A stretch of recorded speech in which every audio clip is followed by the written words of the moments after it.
Welcome to the Lumbridge Knight's Guide for the Knight's Sword quest. To complete this quest, you will need 10 mining, 15 smithing if you plan to smith the iron bars yourself, a red berry pie, any pickaxe, 2 iron bars, and we can obtain the bluerite during the quest. If you do this, you'll receive 1 quest point and nearly 13,000 smithing experience.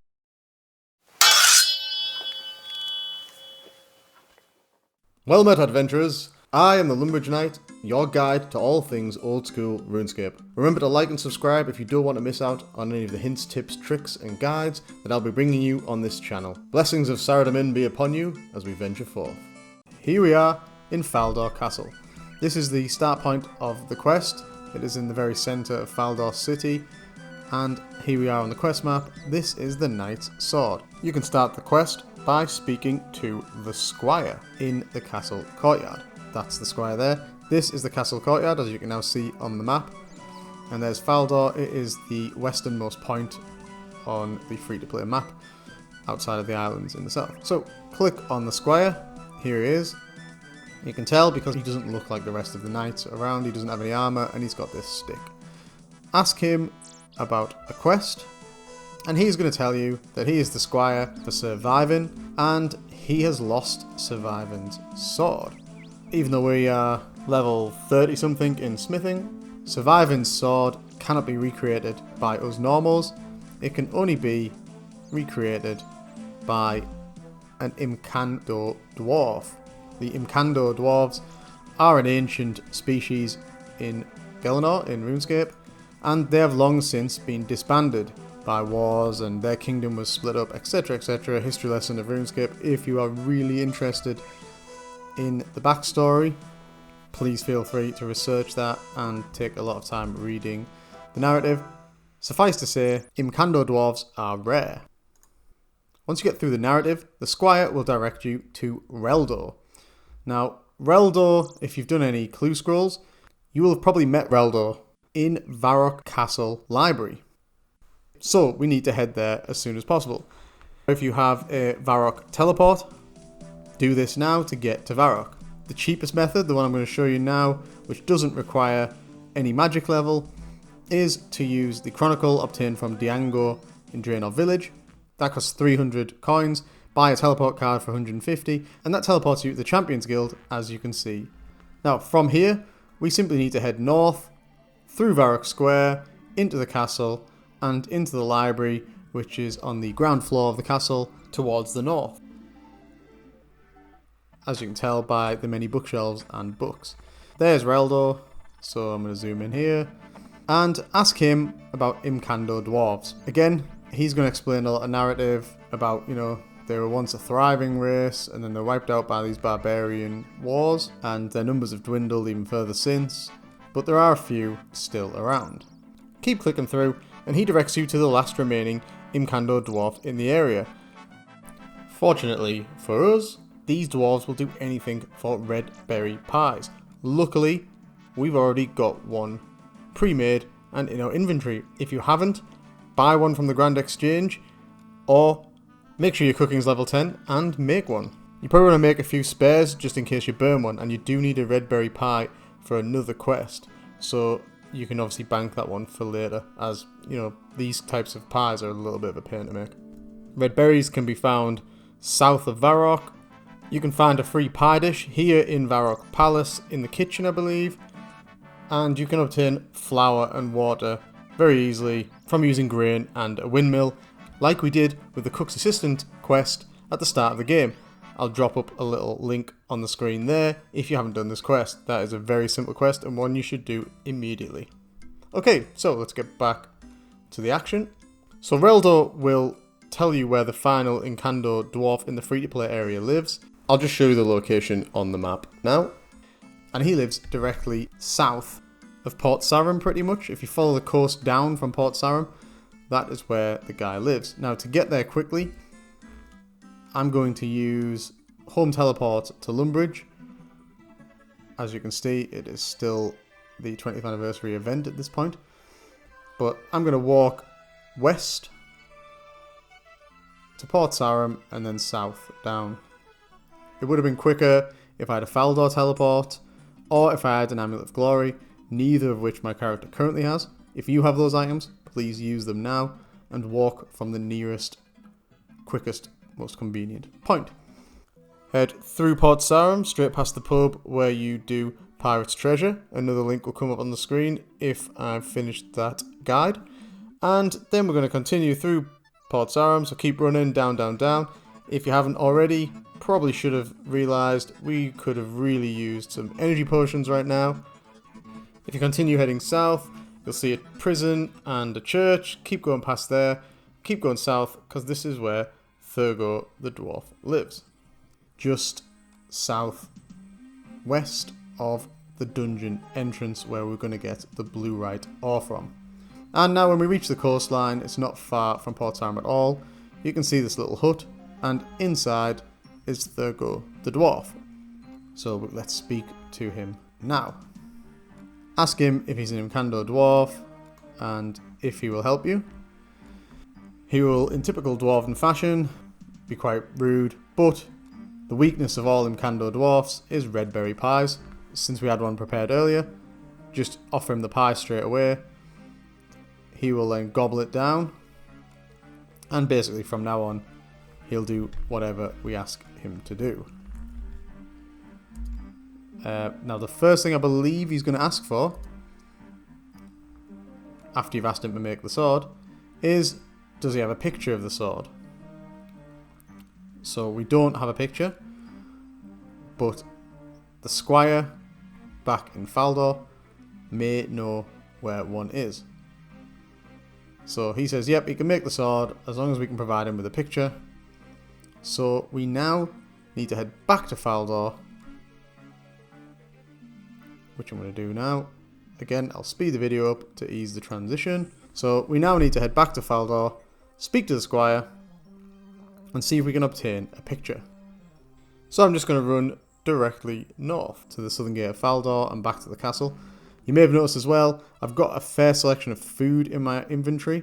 You definitely need some food for later on, just as a precaution, because when we enter the Asgarnian Ice Dungeon, there are some high-level mobs in there, all of which are aggressive nearly, and we don't want your character to go down from a random mob attack. Equally, the area where you do the actual Bluerite mining is full of ice warriors who are level 50 odd and an ice giant. Again, these are all aggressive mobs who can do a good bit of damage, even to a base level 40 character like mine, so you're best off taking some food as a precaution. Okay, so now we've finally made it back to Faldor Castle. Let's speak to the squire again. Now, again, read through the narrative in your own time, but essentially what the squire is going to tell you is that the knight has a picture of the sword in the cupboard in his room. To get to his room, simply head to the 3rd floor of the castle. So you need to go through these doors, like through the double doors, through the 2 single doors, and up the ladder. As this is the closest way to get there from the square. Don't head up the 2nd ladder. You'll see the video cut here, because I headed up that ladder and it just leads to a dead end at the top of an empty tower. Head straight through the single door behind you and up the larger staircase you can see coming into view there. Now at the top of these stairs there'll be a collection of knights. The room with the bed in there is Sir Vivens. Now if he's in the room it's more difficult, but as you can see on mine, there's Sir Viven. You can see he's the knight without the helmet on. He isn't in the room, so it's going to be a doddle to get the picture. If he is in the room, I suggest maybe using a world hop to find a different world where he's not in the room, just to make things a bit easier and a bit quicker. Open the door and close it behind you, because if he is in the room and he sees you open and search the cupboard, he will intervene and stop you. Open the cupboard, click on it to search, and you'll receive a picture of the sword. For some strange reason, close the cupboard again. I don't think you needed to do that, but I did it anyway. Cover my tracks. And exit down the stairs, retracing your steps to return to where the squire was. Now at this point, there is no real need to speak to the squire again. I'm simply showing you the reverse route out of the castle. as there's lots of doors and staircases, it might get a bit confusing. Now, once you're back in the courtyard, I'm going to speed the video up again, head straight back to the dwarf. You do not really need to speak to the squire there like I did. Just hightail it straight back to the dwarf. Thurgo. You can see the map flash up there. I'm just showing you I'll be running directly south. As far as I'm aware, on free to play, there's no real quicker way of achieving this other than hoofing it. So get your running boots on. I'll mention it again, I did briefly mention it earlier, but I probably should have mentioned it at the start as well. Energy and stamina potions and like anything like a higher agility score, if you remember, will definitely be beneficial on this quest, and it will save a lot of running time. Going back through when I edited this, I really didn't realise how much running time there was, and I actually increased the speed of all the runs because it's quite a lot of moving. If you took the movement out in terms of actual actions, the quest would probably only take about 5 minutes. It's the movement between each area that takes the time. So here we are, we arrived back at Thurgo's hut. Show him the picture, and he's going to tell us that it is a blue-right sword. So, we're going to need 2 iron ores, and then we're also going to need the blue-right. And he's going to tell you it's a rare ore, and it's guarded by the ice giants and ice warriors in the Azagamian ice dungeon, which, luckily for us, he happens to live right next door to. So, you can see the hatch there, open in the top of the hillock behind his hut. Head down the ladder beneath the open hatch.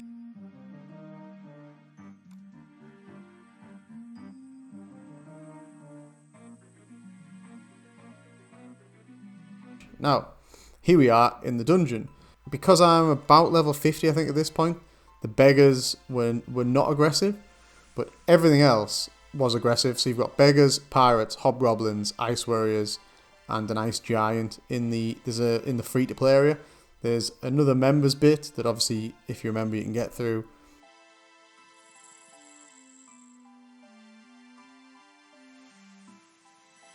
So as you can see here, pirate attacks me. I kill him off before moving to the next area. I killed him before I realised that everything in the dungeon was aggressive. So you're best off just making sure, unlike me, you see how I've got a very low run score. Again, this is another place where stamina potions, energy potions would be very useful.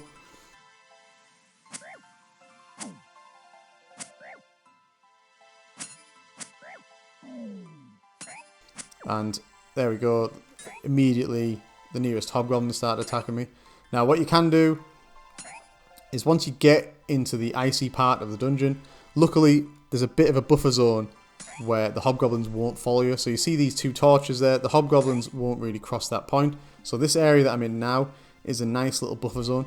So what I did here, and if you haven't brought any energy potions like I didn't, I recommend you sort of stay here. Just wait 10-15 minutes.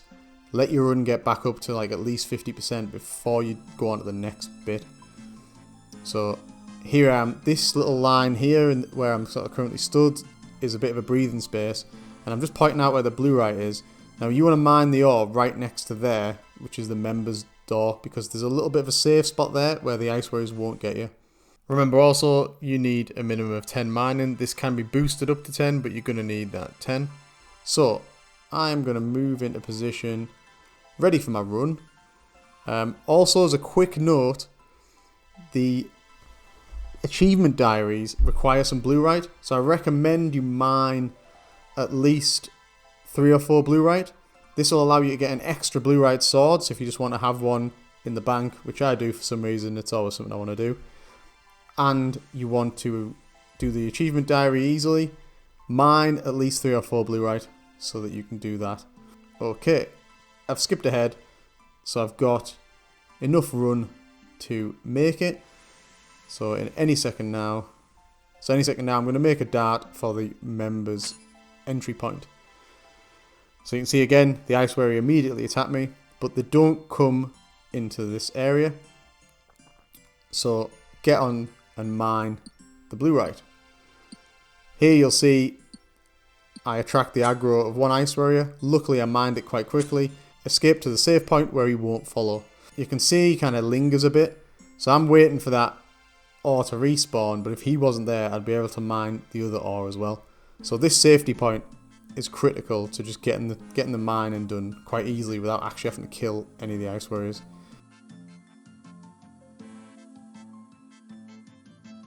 Now, there you go, that one's back. So I'm going to take a little bit of a risk and just mine it, despite him being kind of close-ish to my position. Now, just wait for him to move a bit. Right, there, let's go for it anyway. So you can see I went for it, and he was reasonably close, but he didn't get in. I'm only using a steel pickaxe, I think, at this point. If you've got a rune pickaxe, that'd probably be a lot better and a lot quicker. So I've now got 3 ores. I think you need 4 if you want to do the achievement diary, plus get yourself a spare sword. I want to have the spare sword as well. Getting a little nervous, so I'm going to run back to the safe spot. And the other ores respawned. Let's get that.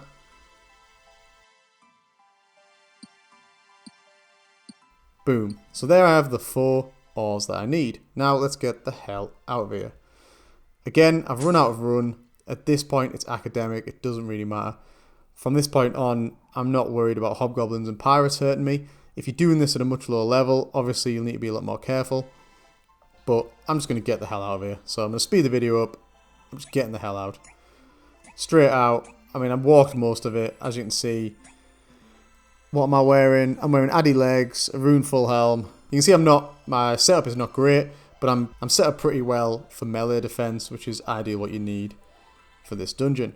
Now, once you have these items, obviously head straight out and we go speak to Thurgo. As you can see in my inventory, I actually have 4 iron bars. Now, if you'd noticed this previously, that is because I want to get my own blue-right sword for my bank. And this is how you do it. So speak to him, tell him you've got the materials to make a sword. After a short bit of dialogue, you'll give him the items and he'll give you a sword. Now, what you want to do is immediately drop that sword, speak to him again, ask him to make another sword. And boom, there you go. So there's 2. Pick the one up that you dropped on the floor, and you can see I've still got the 2 blue-right in my inventory for the achievement diary as well. One of these swords, which I'm going to model for you now, is now yours, and one we will hand in for the quest. As you can see by the stats, it's not a particularly good sword, it just looks pretty cool. So, yeah, I think it looks pretty badass, and it looks a lot cooler than a lot of the other swords in the game. As you can see by the stats though, for some reason it gives extra defensive bonuses, but my Mithril Scimitar, sword-wise, is a much better item. Let's head back to Faldor and complete the quest. As I said earlier, the running time is really what killed it. If you had Faldor teleport, this quest would be so much quicker. Unfortunately, I haven't trained my magic yet, so I can't teleport to Faldor, so I'm gonna run it, as you can see. It's a good opportunity though, for me to talk to you about future things. Now, if you haven't already done it, I'd like to encourage you to check out my Iron Man updates, and also, guys, leave a comment, man. If there's any content you want to see, I'm constantly looking to try and make my videos and my channel better, and at the end of the day, I'm the Lumbridge Knight, and I'm at your service. We've arrived, back at the castle, so speak to the squire, and give him the sword, and boom! Hey presto, it's that simple. There's our 1 quest point, our 12,725 smithing experience, and the end of the Knight's Sword quest. If you have enjoyed this video, and it has been at all helpful, please like, subscribe, share, and leave a comment. I, the Lumbridge Knight, am at your service. So, until the next time, fare thee well, brave adventurers.